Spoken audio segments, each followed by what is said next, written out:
22 अप्रैल 2025 को जम्मू कश्मीर के पहलगांव स्थित बैसरन घाटी में एक भीषण आतंकी हमला हुआ, जिसमें 28 निर्दोष पर्यटकों की जान चली गई और 20 से अधिक लोग घायल हो गए। ये हमला हाल ही के वर्षों में नागरिकों पर सबसे घातक माना जा रहा है। हमले की जिम्मेदारी द रेजिडेंट फ्रंट (TRF) ने ली, जो कि पाकिस्तान स्थित लश्कर-ए-तैयबा और हिजबुल मुजाहिदीन संगठन से जुड़ा है। आतंकियों ने पर्यटकों पर अंधाधुंध गोलियां चलाईं, जिससे मौके पर ही कई लोगों की मौत हो गई। हमले के पीछे का मकसद कश्मीर में बाहरी लोगों की बसावट के खिलाफ विरोध जताना बताया जा रहा है। उस क्षण हर किसी की आंखें नम हो गईं जब शहीद लेफ्टिनेंट विनय नरवाल की बहन अपने आंसुओं और चीखों में एक मां जैसी पुकार लेकर मुख्यमंत्री नायाब सैनी के सामने गिड़गिड़ा रही थी।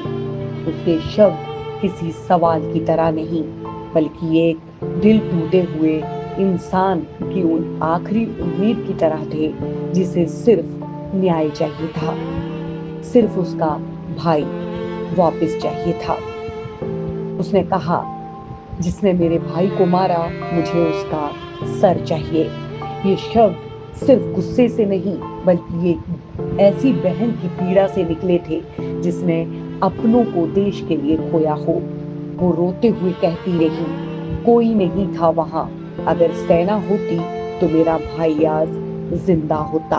कोई नहीं आया वहाँ पे 1.5 घंटा, वो जिंदा था तब तक कोई नहीं आया वहाँ पे। अगर कोई हेल्प होती, आर्मी होती तो मेरे को बच सकता था। कोई नहीं आया वहाँ पे, कोई नहीं आया। I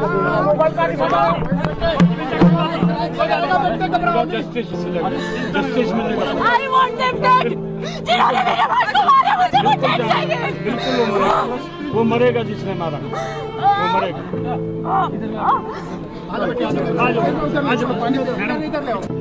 मुख्यमंत्री सैनी ने भी जवाब में कहा, जिसने मारा है वो भी मरेगा। वहां खड़े हर शख्स की रूह कांप गई। ये कोई औपचारिक बयान नहीं, एक वचन था, एक प्रतिज्ञा थी उस बहन के टूटे हुए विश्वास को फिर से जोड़ने की। लेफ्टिनेंट विनय नरवाल की अंतिम विदाई ने पूरे देश को भावुक कर दिया।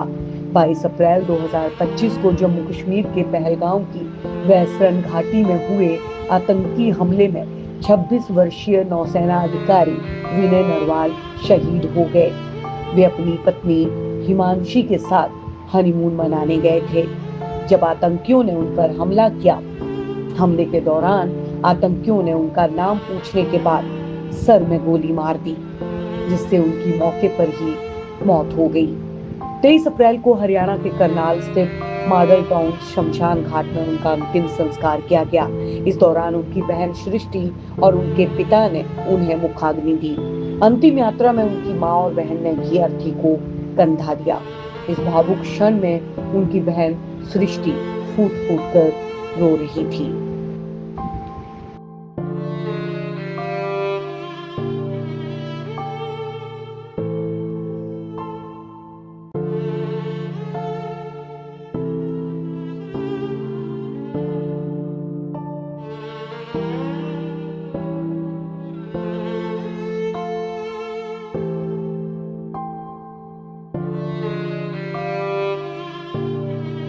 जी को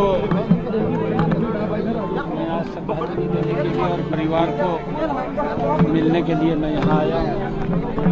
हमारा नौजवान साथी विनय नरवाल जो अभी नौजवान हो जाएगा, जिन लोगों ने कायरतापूर्ण वो जम्मू में हमला किया है, मानवता का नुकसान किया है, वो बचेंगे नहीं।